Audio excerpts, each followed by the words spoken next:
Bienvenidos, bienvenidas a esta clase de Ciencias para la Salud, tercero medio, en donde vamos a ver y tratar de responder una pregunta que sería ¿cómo afecta el cannabis a las sinapsis neuronales? Y para ello vamos a seguir esta ruta que nos muestra 7 puntos, las cuales voy a dividir en dos videos. Y el primer video trata sobre la expresión de la información genética, la función del protosoma, sinapsis y TH y plasticidad neuronal. ¿Con qué objetivo? Para que tú conozcas los procesos que van a ser alterados por el THC, ¿no? Que se va a explicar después en un segundo video donde vamos a ver la investigación y ciencia, Science Direct y finalmente la conclusión. Comencemos entonces con el punto número 1, expresión de la información genética. Ahí está. Expresión de la información genética. Para tener un poco de claridad de cómo se expresa el ADN, ¿ya? Vamos a estudiar este dogma, que es el dogma central de la biología molecular, en su versión más sencilla, donde nos muestra que el ADN guarda información con un código genético y a través de un proceso de transcripción genera una molécula de ARN, el cual es el mensajero, es decir, lleva ese mensaje del ADN para que posteriormente sea traducido a una proteína, es decir, se ocupa ese mensaje para conformar una proteína y pueden ver los aminoácidos que están pegándose para formar una proteína, ¿no? Hay que pensar que en el genoma humano existen entre 20.000 y 25.000 genes, por lo tanto se pueden producir muchas proteínas distintas a partir de esos distintos genes. En esta imagen se contextualiza estos procesos en la célula humana, la cual es una célula eucariota y tiene núcleo. Entonces en el núcleo sabemos que está el ADN y ahí se observa el proceso de transcripción para generar este ARN mensajero, el cual se procesa y que sale del núcleo para ser traducido, es decir, para formar una proteína. Y ahí se ve cómo se está leyendo el mensajero y esta estructura llamada ribosoma va pegando los aminoácidos, formando finalmente esta proteína. Entonces los genes, así como en un resumen muy simplificado, los genes se expresan formando proteínas, ¿no? Así entonces se está expresando el material genético.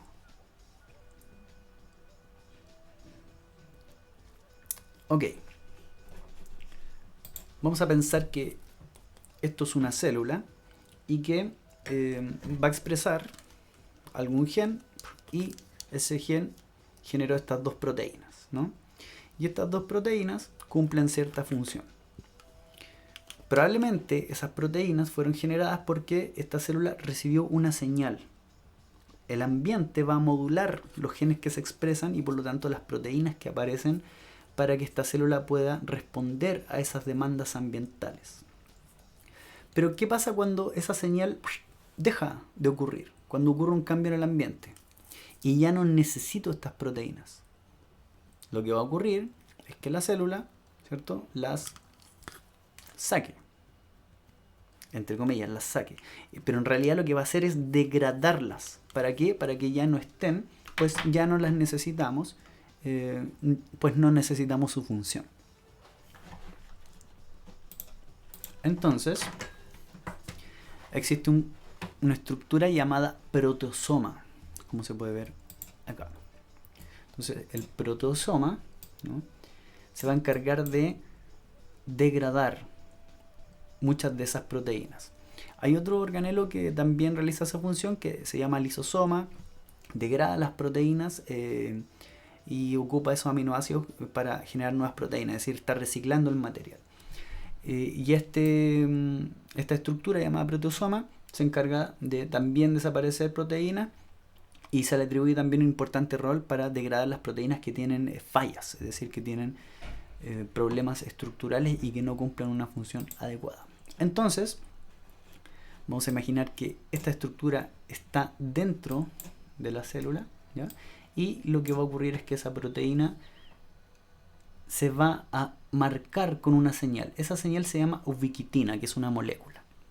Y miren cómo varias ubiquitinas se han adherido a esta proteína, y eso es una señal para que esta proteína se vaya a esta estructura llamada protosoma. Fíjense cómo se sueltan las ubiquitinas y la proteína entra al sistema, que degrada finalmente a esta molécula. Entonces estamos rompiendo la proteína. Y ahí se puede apreciar que el protosoma está formado por distintas subunidades que probablemente tienen distintas funciones y, para realizar este proceso y para cortar distintos tipos de proteínas, ¿ya? Les voy a mostrar un video que resume esto, ¿no? Entonces ahí está la proteína. Vamos a ver cómo se ubiquitiniza, es decir, cómo se van a pegar estas moléculas de ubiquitina gracias a estas distintas enzimas. Entonces la proteína acá está interactuando con la enzima 3 y ahí vemos como la enzima 1 aporta la ubiquitina, que la enzima 2 finalmente adosa. Y así entonces la proteína va adquiriendo esta señal que le indica que se vaya al protosoma. Con esa señal se va al protosoma,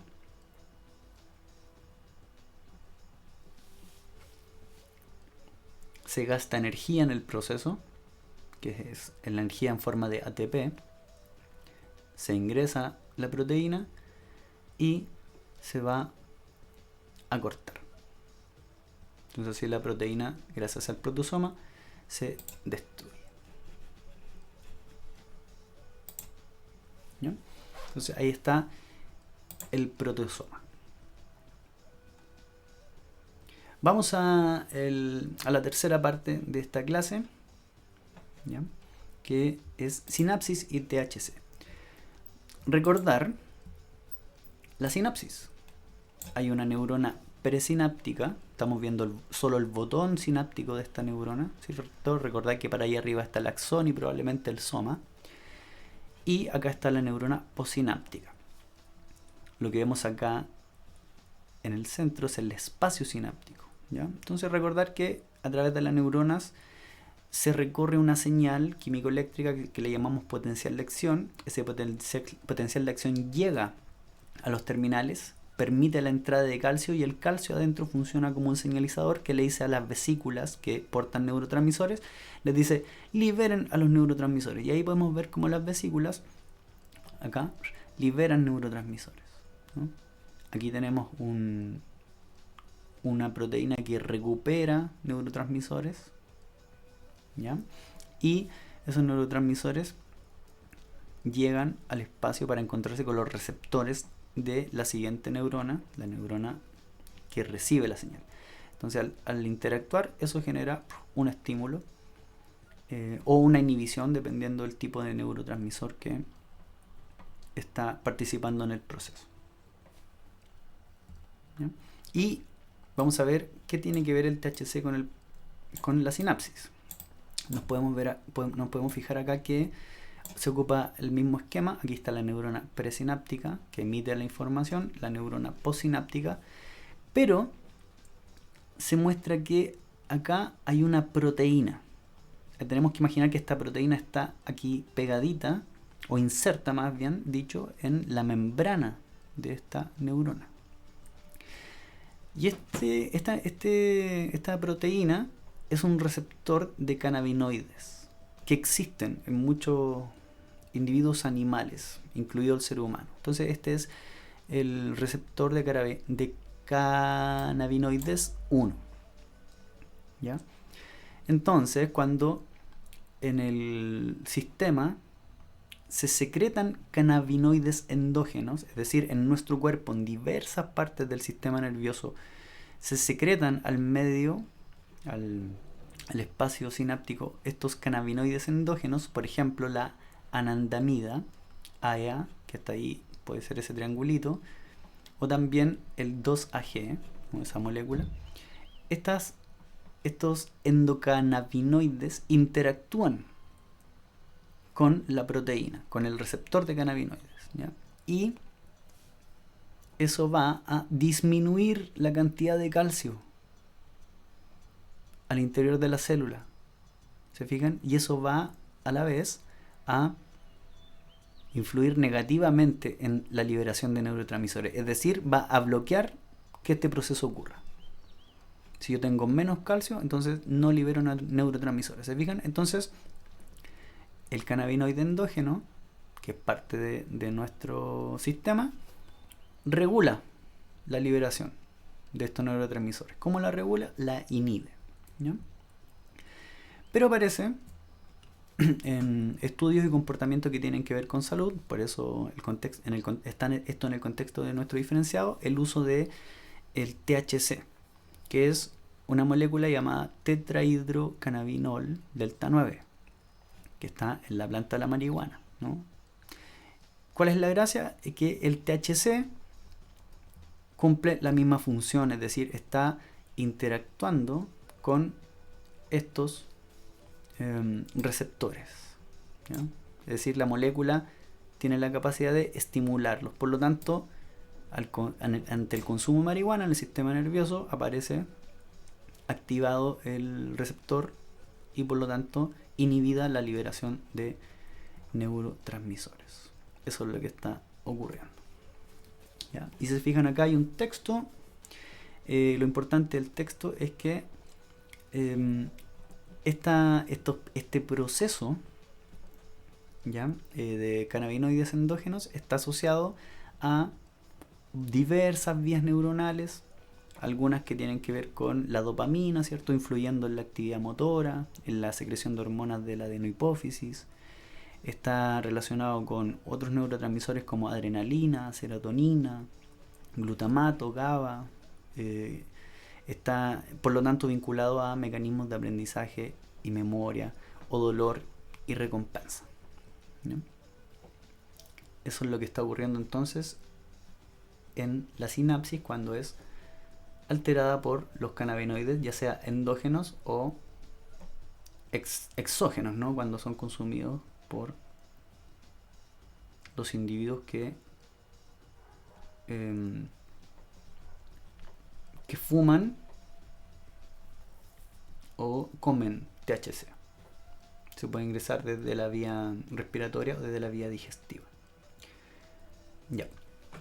Entonces, ¿qué regula este sistema endógeno, este sistema natural del cuerpo? Regula varias funciones. Aquí podemos ver, por ejemplo, en el sistema nervioso central, la coordinación del movimiento, el aprendizaje, la memoria, la creatividad, la respuesta al estrés, el dolor, el sistema inmunológico, el sistema cardiovascular, la reproducción. ¿Qué estamos diciendo? De que entonces los cannabinoides funcionan en nuestros cuerpos como moduladores. Y por último, vamos a ver plasticidad neuronal, ¿ya? Que sería el cuarto concepto que necesitamos para entender los estudios que se van a mostrar en el siguiente video. ¿Qué es la plasticidad neuronal? La plasticidad neuronal es la capacidad que tienen nuestras neuronas para cambiar tanto la estructura como su funcionamiento, ¿ya? Y eso es a lo largo de la vida. Por lo tanto, en la medida que yo me voy encontrando con variaciones en el medio ambiente, en mi entorno, debo de alguna manera cambiar la estructura y el funcionamiento para que yo pueda responder a esos estímulos ambientales. Por eso las neuronas necesitan cierta plasticidad. Entonces ahí hablamos de plasticidad neuronal y la ciencia obviamente ha discutido de qué se trata esto y se estudia desde la estructura molecular, de cómo van variando la expresión genética en nuestro sistema nervioso o también cómo van variando nuestros comportamientos. Y aquí se puede ver una imagen que ha sido construida para tratar de visibilizar.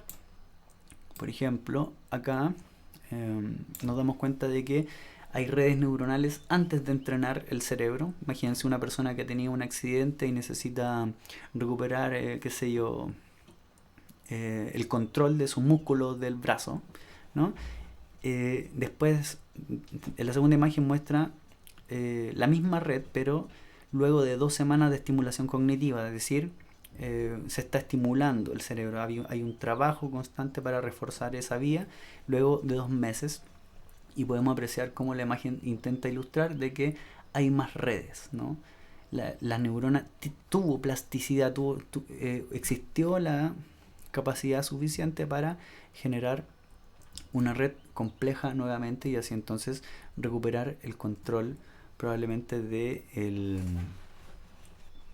brazo o quizá una actividad, por ejemplo, del lenguaje, lo que sea. Bueno, eso entonces como primera parte de esta clase. Espero que haya quedado claro. Pueden escribir sus dudas al mail claudiopuc@gmail.com. ¿Ya? Vamos con la siguiente clase.